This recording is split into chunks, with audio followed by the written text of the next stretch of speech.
गज़ल है अल्लामा इकबाल रहमतुल्लाह अलैह की एक बांगे दराज से। गज़ल जो है वो दो तरह की होती हैं मेरी अंडरस्टैंडिंग में। एक तो वो गज़ल होती है जिसमें हर शेर जो है ना वो मुख्तलिफ होता है। मतलब गज़ल एक ऐसी चीज़ है जिसमें आप मुख्तलिफ अशार हैं और वो सारे के सारे उनका मौजू मुख्तलिफ हो सकता है।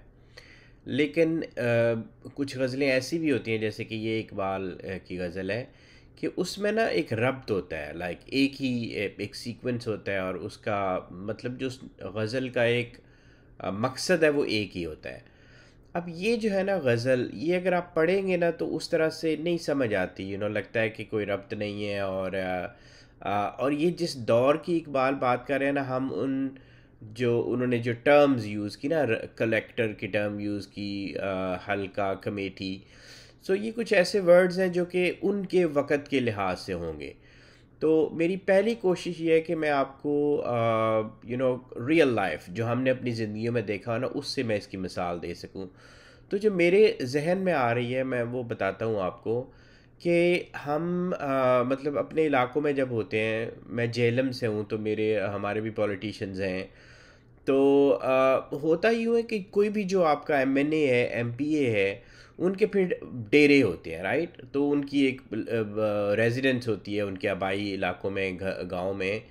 और फिर वहाँ पे जो है ना हर वक्त ना हर रोज़ वहाँ पे लोग आते हैं, कुछ लोग 8 10 15 आगे पीछे के इलाकों से सारे मिलके ना, तो वो एक उनके घर में इकट्ठे होते हैं और वो उनको मिलने के लिए आते हैं। वो जो भी बंदा है, जो भी एमपी एमएनए है, वो मतलब ये सोच के अपने घरों से चलते हैं कि हमारी ये कोई ख्वाहिश है, हम जाएंगे उसके आगे रखेंगे, ये हमारा मसला है, शायद हल हो जाए, शायद आज उनसे मुलाकात हो जाए, शायद उससे नज़र आ जाए, यानी कि तो लोग इस रिस्पेक्ट के साथ, सादे लोग होते हैं, तो वो और वो वहाँ जाते हैं उनसे मिलने के लिए। और ये जो लोग होते हैं जो ऊपर again M P M N A type, तो ये इन्होंने रखा होता है कि जी भाई हमने वीक में एक हफ्ते वाले दिन एक दिन जाके 1 घंटा हम एक जनरल मीटिंग करेंगे और लोगों से मुलाकात होगी। तो ये वो है, एक सीन है जिसमें वो लोग एक्सपेक्टेशन लेके आते हैं, किसी को समझते हैं कि कोई उनकी मदद कर सकता है, और बेसिकली ये फूल्ड होते हैं, हमेशा से इनको फूल किया जा रहा है ऐसे लोगों को।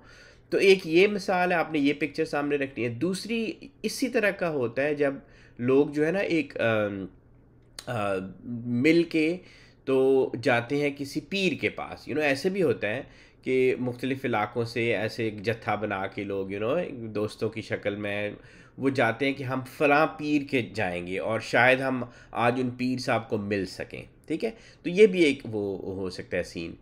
और ये जो पीर होते हैं और ये जो पॉलिटिशियन होते हैं, ये जो इनके आगे फिर उनके डेरे के ऊपर एक ना, आप उसको कहें कि मिडल मैन, हमेशा उनका एक बंदा होता है जो कि वो जो लोग मिलने आते हैं उनको कहता है कि यहाँ बैठ जाएं जी, अब जो है वो साहब जो है वो बिज़ी हैं, वो अभी 9 बजे आने वाले हैं, और वो फिर उनको इंगेज रखता है। और इस तरह पीरों के भी हाँ होता है कि जब आप किसी पीर के पास जाएं तो आपको उनके पहले एक और बंदा मिलेगा, वो कहेगा बैठ जाएं जी, ये क्या लाए हैं आप, इस तरह की बातें। तो ये सिनेरियो है और इसमें हमने ये गज़ल पढ़नी है। ठीक है? दलील महर वफ़ा इससे बढ़ के क्या होगी, ना हो हुजूर से उल्फत तो ये सितम ना सहें।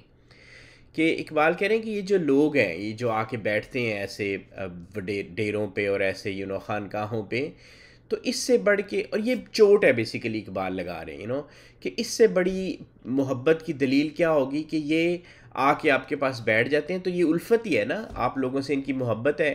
तो क्यों ये इतना इंतज़ार करें, क्यों ये आपके पास आके बैठे अगर मोहब्बत ना हो तो। मुसिर है हल्का, कमेटी में कुछ कहें हम भी, मगर रज़ाए कलेक्टर को भांप ले तो कहें। वो कहते हैं कि ये वही जो एक ग्रुप बना के आते हैं ना मिलने के लिए किसी को, तो वो ये सोच के आते हैं कि आज हम जो है ना अपने दिल की बात उनसे कह देंगे। ये जब हम नज़र आएंगे पीर साहब या जो पॉलिटिशियन साहब हैं, तो हम उनको दिल की बात कहेंगे। लेकिन दिल की बात कहने के लिए भी हिम्मत चाहिए। आप अपनी कोई कोई बड़ी बात मनवानी है, कहनी है, तो हिम्मत चाहिए। और आप इन्फ्लुएंस में उस बंदे के, उसकी पर्सनैलिटी के सहर के अंदर गिरफ्तार हैं। और वो जो मिडल मैन है, पहले आपने मिडल मैन को पढ़ना है कि क्या उसका मूड कैसा है। कि मिडल मैन को क्या ये हम किसी तरह से पूछ लें कि भाई आजकल क्या हालात हैं साहब के, अगर हम आज ये बात कह दें तो क्या पूरी हो सकती है। सनद तो लीजिए लड़कों के काम आएगी, वो मेहरबान है अब फिर रहें रहें ना रहें। तो वो आगे मिडल मैन ये इस तरह की बातें आगे से करते हैं कि जो भी मिल रहा है ले लो, आज उनका मूड अच्छा है। ज़मीं पर तो नहीं हिंदियों को जा मिलती, मगर जहाँ में है खाली समंदरों की तहें। तो ये उनके उस वक़्त से रिलेटेड है, और आज भी यही है कि ऐसे लोगों के लिए कहीं जगह तो नहीं है। जो भी गरीब है बेचारे, जो भी इस तरह उम्मीदें लेके जाते हैं, उनके लिए तो कोई जगह नहीं है। इकबाल कह रहे हैं हाँ, लेकिन समंदर की तहें खाली हैं, वहाँ पे जाके सारे ये डूब जाएँ, छुप सकते हैं। तो आखिरी शेर अच्छा है, मिसाल कश्ती बेहिस मुती फरमा है, कहो तो बस्ता साहिल रहें, कहो तो बहें। कि ऐसे लोगों की, कि जो उम्मीदें वाबस्ता करते हैं, और और अपनी सोचों में घंटों सोचते रहते हैं कि इस बंदे के पास जाएंगे आज तो शायद दिल की बात कह दें, शायद कुछ भी ना हुआ तो एक सेल्फ़ी ले लेंगे, वो सेल्फ़ी हम अपने फेसबुक पे लगा देंगे। हमें ये सोचना चाहिए कि हम खैर anyways I just finish this share कि लोग इस तरह से जाते हैं, दूसरों को ऐसे लोगों को अहमियत देते हैं जिनकी एक्सपेक्टेशंस बांधते हैं उनसे, जो कि नहीं करनी चाहिए। तो उनकी मिसाल यूँ होती है कि वो मिसाल एक कश्ती बेहिस, ऐसी कश्ती जिसका कोई चलाने वाला ही ना हो, मल्लाह ना हो, और कश्ती खाली समंदर में है, तो वो मुतीय फरमा हैं, वो समंदर के उसके ऊपर होती है कि जिस तरफ उसको लहरें ले जाएं। तो बिल्कुल ऐसे ही ये लोग हैं, कोई उनकी डायरेक्शन नहीं है, और जिस तरह वो आप कहेंगे तो ज़िंदा रहेंगे, आप कहेंगे तो मर जाएंगे। तो ये हमारी क्या हम रिलेट कर सकते हैं कि हम अभी भी ऐसे ही हैं, राइट? हमारे यहाँ लोग हैं जो इसी तरह से वो जाते हैं लोगों के पास और अपनी वाबस्ता रखते हैं अपनी उम्मीदें और सब कुछ।